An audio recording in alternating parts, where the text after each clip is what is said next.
Laisnagi mapa PRABIL suhankri. Sanarayna Laisnagi ka laigadaba adu takpirami. Sanaray Laisnada yengduna. Nangi awatpa ama hek laibaga nine da hairau ko karimta hek koigano. Yung masisu na yumagni khaluko. Hoy nine. Pare nang sulam sanglakpagi waramlani. Ngayang pothajaro. Hoy nine. Sanarasu kadadagi thokirami. Sanaray thokrabada Laisna mana purakliba pochai singado mafam sana thamlami. Aduga phamung aduda muka khattuna ngayang hiplami. Lamsang lapagi uhabaga kaiga tumthakirami. Laisna na mikap tholakpadadi numidangi pung 8 taramle. Laisna washroom changduna masado fresh oithoklaga amuk makhada kumtharai. Sanaray na sak thongduna leirami. Laisna saksang aduda changaktuna. Laisna changakpado ubada Haugaledana lao nangbo kopi sembirauro. Yarani yenine sak loiraga chagoina sargi. Hoi ahingdagi dine nangsu college satpa horoko. Hoi nine. Ado nine mamodi halaktriba. Halaktri nang mamo hoi ka thabaka singkraponida. Tanjadada latagi fola ami Sanaray phone adu paikhatli. Hello, Lata. Inama, ekoi Sanaray bo kaidorige. Aina phone tawbasu pairakte ne madubo. Oh, sida aiga punna wari sanariye. Lei aigi nakta. Phone paihalo hai bro. Oh, inama, amta paihanbiro. Sanaray Laisna da yengdona. Laisna, se namagi phone ni amuta pairo na hairi. Asi haiduna phone adu Laisna da pirami. Laisna su phone adu lauduna mamaga wari sanarami. Asumna nongmado hokre. Nongaladuna Laisna college sanaba haiduna loisili. Loisinba loiraduna makhada amu kumtharai. Poiraisu dining chair aduda famduna lerami. Sanaray nokfe tauna. Aima, lao.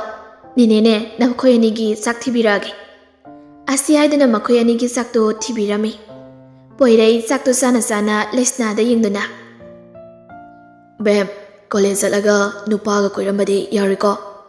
Koiramaba. Aidi phugadamni yung. Laisna suklap tawna. Ahibu nupayam na koibadawna. Aikoi angango jiri khangaba. Laisabiga phajadri. Sanaray noklaga. Chumi. Imong na haiba yamna chumi. Imong di angango ye. Nupa koibaga yadri. Lairi ka tamki dawni. Aikoi mangda angang sabai wani. Mamanabi ani hunga pungradi ne. Pura laisabi ni mana sadoise. Ado aikoi di tawjadabado. Tawramarai khange. Nangna mayamdagi henbraso kanana khangmano. Sanarayna. Atomba yari sakto mukta phasana saw. Nasalse nangna ngangsinbada saka chalong lafam amata khanglamlaroi.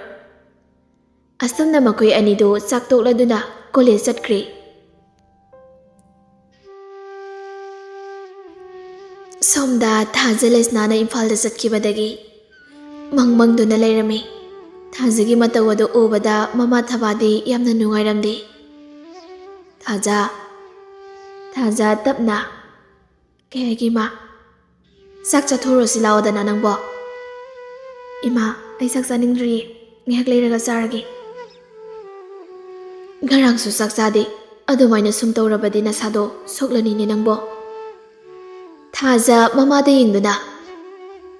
Ima Laisna chakibase ayam nuaite.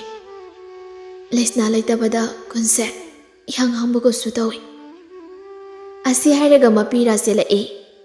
Thabasu masagi mataw aduda nungairamde. Ibema se yam henjanasu khaluno. Punsigi kainagadabusu natabaduda. Nangbo nangi marub Laisna na matik saba mi ama oibado. Nangbo yengningdabro. Yengninge ima. Laisna na chatkhribado matik saba mi ama oinabani. Lao saksa thorasi bema. Hoima. Asi haidana mama macha chaksaba changkhri. Somda poiraiga Laisna ga so college yaurae. Poirai Laisna puraga lakpado ubada poirai hoi party do mamit mana lauthoktu ne yengli. Lan mamit areba makhai lauthoktu na. ꯑꯩꯕꯨ ꯃꯪꯂꯣ ꯇꯥꯏꯕꯛꯔꯣ ꯄꯣꯏꯔꯩꯅ ꯅꯨꯄꯤꯒ ꯄꯨꯔꯒ ꯂꯥꯛꯂꯤꯁꯤꯕꯣ ꯀꯔꯤ ꯅꯨꯃꯤꯠꯅꯣ ꯍꯥꯏꯁ ꯅꯨꯄꯤꯁꯤꯗꯤ ꯁꯥꯊꯤꯅ ꯐꯖꯩ ꯍꯥꯏ ꯕꯣꯏꯆꯥꯁꯨ ꯂꯦꯟꯒ ꯆꯞ ꯃꯥꯟꯅꯩ ꯍꯥꯏꯒꯨꯝꯕꯗꯅ ꯅꯨꯄꯤꯁꯤꯗꯤ ꯁꯥꯊꯤꯅ ꯐꯖꯩꯕꯣ ꯍꯥꯏꯁ ꯑꯁꯤꯕꯨ ꯑꯁꯦꯡꯕꯩ ꯃꯥꯅ ꯀꯣꯏꯔꯤ ꯖꯥꯠꯂꯣ ꯕꯤꯛꯀꯤꯗ ꯑꯃꯨꯛ ꯁꯣꯏꯗ꯭ꯔꯦ ꯀꯣꯏꯔꯝꯃꯅꯤ ꯁꯛꯇꯥ ꯑꯁꯤꯒ ꯅꯨꯄꯤꯁꯦ ꯌꯥꯝ ꯄꯥꯝꯃꯨꯏ ꯅꯨꯄꯤꯁꯦ ꯎꯕꯗ ꯑꯩ ꯑꯣꯏꯅ ꯉꯥꯎꯒꯦ ꯇꯧꯏꯗ ꯑꯁꯨꯛ ꯐꯖꯕ ꯅꯨꯄꯤꯁꯤꯗꯤ ꯑꯃꯨꯛꯇꯁꯨ ꯎꯗ꯭ꯔꯤ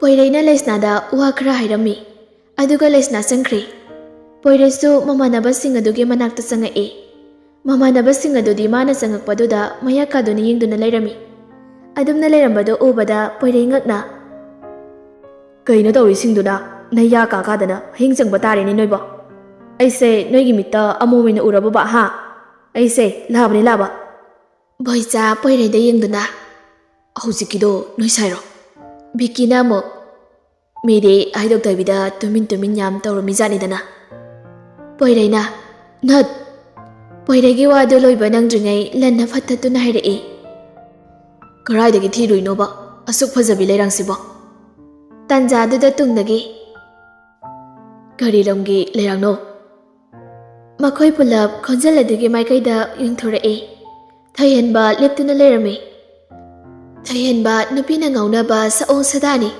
ꯃꯁꯛ ꯃꯇꯧꯁꯨ ꯌꯥꯝꯅ ꯐꯖꯩ ꯊꯣꯏꯍꯟꯕ ꯔꯥꯙꯥ ꯑꯃꯗꯤ ꯔꯣꯁꯟꯒꯤ ꯑꯃꯠꯇ ꯄꯣꯛꯆꯕ ꯃꯆꯥꯅꯨꯄꯥꯅꯤ ꯔꯣꯁꯟ ꯃꯃꯤꯡ ꯂꯩꯔꯕ ꯕꯤꯖꯤꯅꯦꯁꯃꯦꯟ ꯑꯃꯅꯤ ꯃꯅꯤꯄꯨꯔꯗ ꯅꯠꯇꯅ ꯑꯇꯣꯞꯄ ꯂꯝ ꯀꯌꯥ ꯑꯃꯗꯁꯨ ꯃꯥꯒꯤ ꯕꯤꯖꯤꯅꯦꯁ ꯇꯧꯔꯝꯃꯤ ꯊꯣꯏꯍꯟꯕ ꯅꯨꯡꯉꯥꯏ ꯌꯥꯏꯐꯕ ꯃꯆꯥꯅꯤ ꯍꯥꯏꯗꯨꯅ ꯃꯁꯥꯗ ꯅꯥꯄꯜ ꯑꯃꯗꯤ ꯑꯗꯨꯃꯛ ꯌꯥꯎꯔꯝꯃꯤ ꯃꯤꯁꯨ ꯀꯌꯥ ꯎꯁꯤꯠꯇꯦ ꯃꯥꯒ ꯇꯤꯟꯅꯔꯤꯕꯁꯤꯡ ꯑꯁꯤ ꯑꯌꯥꯝꯕꯅ ꯅꯨꯡꯉꯥꯏ ꯌꯥꯏꯐꯕ ꯃꯆꯥ ꯉꯥꯛꯇꯅꯤ ꯂꯟ ꯊꯣꯏꯍꯟꯕꯗ ꯌꯦꯡꯗꯨꯅ ꯉꯁꯤꯗꯤ ꯄꯣꯏꯔꯩꯅ ꯅꯩꯈ꯭ꯔꯦ ꯒꯥꯔꯤ ꯃꯅꯤꯡꯗꯒ ꯑꯞꯊꯔꯒ ꯄꯨꯔꯛꯏ ꯊꯣꯏꯍꯟꯕ ꯃꯥꯒꯤ ꯎꯁꯤꯠꯇꯕꯤ ꯈꯨꯅꯣꯛ ꯑꯗꯨ ꯅꯣꯛꯇꯨꯅ ꯀꯩꯅꯣ ꯍꯥꯏꯁꯤꯕꯣ ꯁꯥꯙꯨ ꯕꯕꯥ ꯃꯥꯟꯕꯁꯦ ꯅꯨꯄꯤ ꯄꯨꯔꯒ ꯂꯥꯛꯑꯦ ꯍꯥꯏꯕ ꯑꯁꯤ ꯍꯥꯏꯗꯨꯅ ꯅꯣꯛꯂꯤ ꯑꯃꯨꯛ ꯋꯥ ꯃꯈꯥ ꯑꯃꯨꯛ ꯇꯥꯔꯛꯏ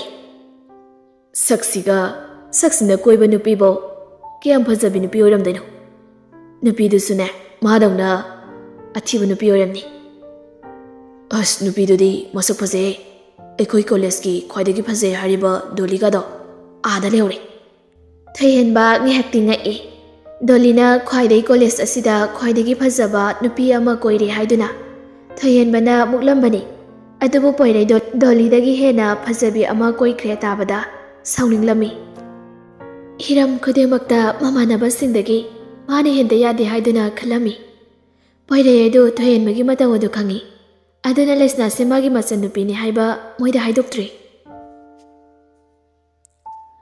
ꯁꯣꯝꯗ ꯂꯩꯁꯅꯥꯅ ꯀꯣꯂꯦꯖꯇ ꯆꯪꯉꯛꯄ ꯑꯗꯨꯗ ꯂꯩꯔꯝꯂꯤꯕ ꯅꯨꯄꯥ ꯅꯨꯄꯤꯁꯤꯡ ꯑꯗꯨ ꯂꯩꯁꯅꯥꯗ ꯂꯣꯏꯅ ꯌꯦꯡꯉꯛꯏ ꯂꯩꯁꯅꯥ ꯋꯥꯈꯜꯗ ꯈꯜꯂꯤ ꯀꯩꯅꯣ ꯃꯣꯏ ꯏꯝꯐꯥꯜ ꯃꯤꯁꯤꯡꯁꯤꯕꯣ ꯃꯤꯕꯨ ꯆꯥꯗꯧꯈꯩ ꯌꯦꯡꯉꯤ ꯍꯥꯏꯕ ꯑꯁ ꯑꯩꯗꯤ ꯌꯥꯝ ꯍꯩꯅꯔꯣꯏꯗꯧꯔꯤꯗ ꯑꯁꯤ ꯈꯟꯗꯨꯅ ꯃꯈꯣꯡ ꯑꯗꯨ ꯈꯔ ꯀꯟꯅ ꯊꯥꯡꯗꯨꯅ ꯀ꯭ꯂꯥꯁꯇ ꯆꯪꯉꯛꯏ ꯂꯩꯁꯅꯥ ꯀꯗꯥꯏꯗ ꯐꯝꯁꯤꯒꯦ ꯍꯥꯏꯗꯨꯅ ꯀꯣꯏꯌꯦꯡ ꯌꯦꯡꯉꯤ ꯂꯥꯁ ꯕꯦꯟꯁ ꯑꯗꯨ ꯍꯥꯡꯗꯨ ꯂꯩꯔꯝꯕꯗꯨ ꯎꯕꯗ ꯑꯗꯨꯗ ꯆꯪꯉꯛꯇꯨꯅ ꯐꯝꯊꯔꯝꯃꯤ ꯕꯦꯒꯇꯒꯤ ꯗꯥꯏꯔꯤ ꯑꯗꯨ ꯂꯧꯊꯣꯛꯇꯨꯅ ꯊꯥꯖꯒ ꯃꯕꯥꯅꯤ ꯅꯝꯃꯤꯟꯅꯈꯤꯕ ꯐꯣꯇꯣ ꯑꯗꯨ ꯌꯦꯡꯗꯨꯅ ꯊꯥꯖ ꯑꯩ ꯅꯪ ꯌꯥꯝ ꯅꯤꯡꯁꯤꯡꯉꯤ ꯅꯪ ꯅꯨꯡꯉꯥꯏꯅ ꯂꯩꯔꯝꯃꯨꯀꯣ ꯊꯥꯖ ꯇꯥꯟꯖꯥꯗꯨꯗ ꯂꯩꯁꯅꯥꯒꯤ ꯃꯅꯥꯛꯇ ꯅꯨꯄꯤ ꯑꯃ ꯆꯪꯁꯤꯜꯂꯛꯇꯨꯅ ꯁꯤꯗ ꯐꯝꯕ ꯌꯥꯒꯗ꯭ꯔꯣ ꯂꯩꯁꯅꯥ ꯅꯣꯛꯐꯦꯠ ꯇꯧꯅ ꯌꯥꯏꯌꯦ ꯐꯝꯃꯣ ꯁꯤꯗ ꯑꯁꯤ ꯍꯥꯏꯗꯨꯅ ꯂꯩꯁꯅꯥ ꯈꯔ ꯆꯪꯁꯤꯜꯂꯤ ꯅꯨꯄꯤ ꯑꯗꯨꯁꯨ ꯐꯝꯊꯔꯛꯏ ꯅꯨꯄꯤ ꯑꯗꯨ ꯂꯩꯁꯅꯥꯗ ꯌꯦꯡꯗꯨꯅ ꯏꯕꯥꯅꯤ ꯉꯁꯤꯗꯒꯤ ꯇꯤꯟꯅꯁꯤ ꯌꯥꯕ꯭ꯔꯣ ꯌꯥꯏꯌꯦ ꯇꯤꯟꯅꯁꯤ ꯑꯩꯁꯨ ꯃꯐꯝ ꯑꯁꯤꯗ ꯏꯃꯥꯟꯅꯕꯤ ꯑꯝꯇ ꯂꯩꯇꯦ ꯑꯗꯣ ꯅꯪꯒꯤ ꯃꯤꯡ ꯀꯩ ꯀꯧꯒꯦ ꯂꯩꯁꯅꯥ ꯀꯧꯏ ꯅꯪꯒꯤꯗꯤ ꯑꯩꯒꯤꯗꯤ ꯑꯕꯦꯝ ꯀꯧꯋꯦ ꯑꯗꯣ ꯅꯪꯁꯦ ꯅꯁꯛ ꯌꯥꯝꯅ ꯐꯖꯩ ꯀꯩ ꯆꯥꯒꯦ ꯂꯩꯁꯅꯥ ꯅꯣꯛꯂꯒ ꯎ ꯃꯣꯔꯣꯛ ꯆꯥꯏ ꯑꯗꯨꯏ ꯐꯖꯔꯤꯅꯤ ꯂꯩꯁꯅꯥꯒ ꯑꯕꯦꯝꯒꯁꯨ ꯉꯁꯤꯗ ꯊꯦꯡꯅꯕ ꯑꯣꯏꯔꯕꯁꯨ ꯀꯨꯏꯅ ꯇꯤꯟꯅꯔꯛꯄꯗꯧꯅ ꯐꯥꯒꯤ ꯇꯧꯅꯗꯨꯅ ꯋꯥꯔꯤ ꯁꯥꯟꯅꯔꯝꯃꯤ ꯉꯥꯏꯍꯥꯛ ꯂꯩꯕꯒ ꯑꯣꯖꯥꯁꯨ ꯆꯪꯉꯛꯇꯨꯅ ꯂꯥꯏꯔꯤꯛ ꯇꯥꯛꯄ ꯍꯧꯔꯝꯃꯤ ꯁꯣꯝꯗ ꯊꯥꯖ ꯃꯃꯥꯅ ꯀꯩꯊꯦꯜ ꯆꯠꯈ꯭ꯔꯕꯅꯤꯅ ꯃꯥꯅ ꯏꯃꯨꯡꯒꯤ ꯊꯕꯛ ꯏꯪꯈꯥꯡ ꯄꯨꯝꯕ ꯂꯣꯏꯁꯤꯜꯂꯝꯃꯤ Ngayak sangbada Laisnabu adum ningsinglami. Pinky ga Naubi ga so Thaja hoida laami. Samangda leptuna. Thaja! Thaja! Kaino masi nupisibo? Laitaba zalane. Thaja su mapanda mi kaubagi makhol adu tabada imungdagi tholai. Pinky ga Naubi ga oirambadada. Nayani lairo. Karai chatluino? Noida laini kaino. Kay laige aikhoida lakpa bo. Kay sum laitadi lakpa yadro haise. Yai, thajadana lakpa sida kay laige sum hangbanida. Adubura, aikhoi kara punsilaga paning marup tawgena tawba. Aduda nang yawadrana hangmalaini. Lupa kaya hundoy ba? Yamdeda, lupa chahum kaktani. Chahum. Hoy, ado nang kaya yawdoy no? Ama yawge. Yam yawbadi ngamoida. Paisa paide ba? Angang mayam ama tuition tawraga paisa paide kaina. Kaya masin thiri ni yago. Angang tuition tawbadudi ayamba paisa pirakte. Pirakpa kharaduna imungi pochai laibada ekta lemdeda. Paisa pidraga nangdi kaigi tamliba. Nasawa namni bema. Nangna lairik tamakpa kandane moina siki imta mating bangbirakpa nate. Paisa gidi khandeda. Moina hibaduni aina pamjabadi. Housing matamdadi aduni yaro yibema. Ado pare aikhoi su thokragi. Mathang sangdokso yang watli. Hoi, chatlo. Asumna Pinky ga Naubi ga su chatkre. Thaja su imungda changkre. Somda Abem ga Laisna ga su class yawa loiraduna.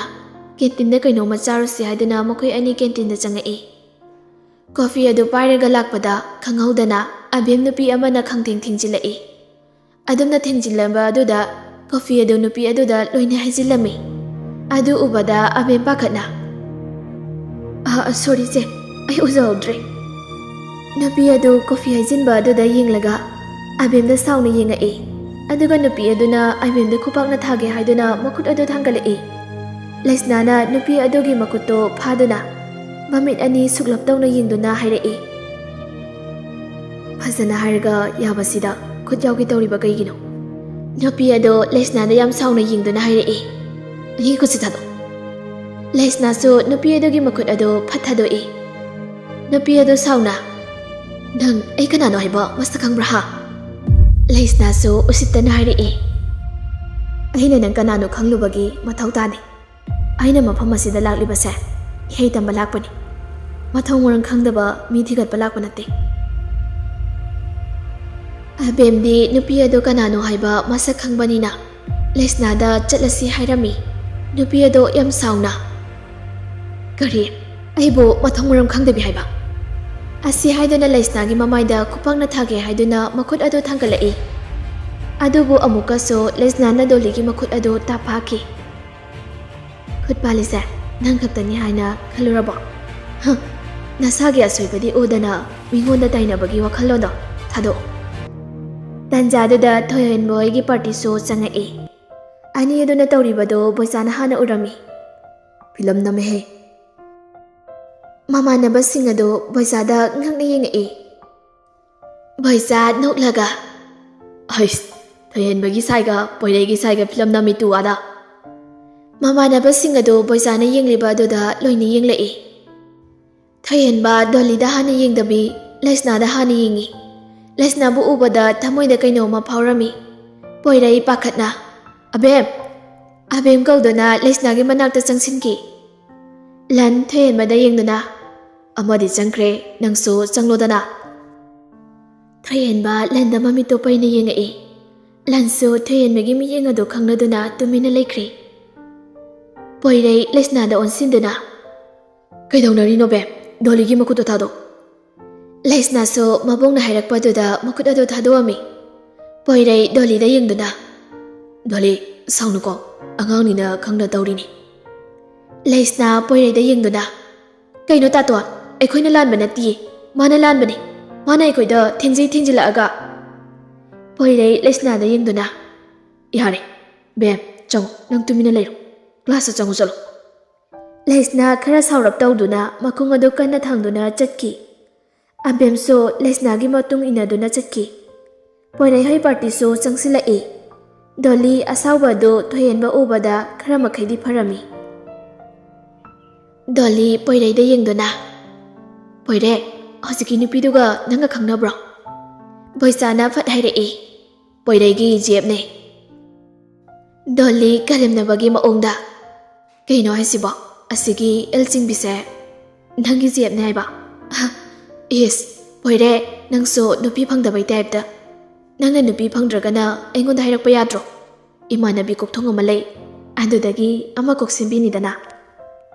ꯄꯣꯏꯔꯩ ꯗꯣꯂꯤꯒꯤ ꯋꯥꯗꯨ ꯇꯥꯕꯗ Saudi ꯌꯥꯝ ꯁꯥꯎꯅꯤꯡꯂꯝꯃꯤ꯫ ꯑꯗꯨꯕꯨ ꯃꯥꯟꯅꯕ ꯇꯟꯗꯨꯅ ꯃꯥꯟꯅꯔꯝꯗꯦ꯫ ꯊꯣꯏꯍꯦꯟꯕꯁꯨ ꯉꯁꯤꯗꯤ ꯇꯨꯃꯤꯟꯅꯗꯨꯃꯛ ꯂꯩꯔꯝꯃꯤ꯫ College ꯑꯁꯤꯗ ꯈ꯭ꯋꯥꯏꯗꯒꯤ ꯃꯁꯛ ꯐꯖꯔꯦ ꯍꯥꯏꯅ ꯀꯣꯏꯔꯤꯕ ꯗꯣꯂꯤꯗꯒꯤ ꯍꯦꯟꯅ ꯐꯖꯕꯤ ꯑꯃ ꯄꯣꯏꯔꯩꯅ ꯀꯣꯏꯈꯤꯕꯗꯨꯗ ꯌꯥꯝꯅ ꯁꯥꯊꯤꯅ ꯆꯥꯛꯂꯝꯃꯤ꯫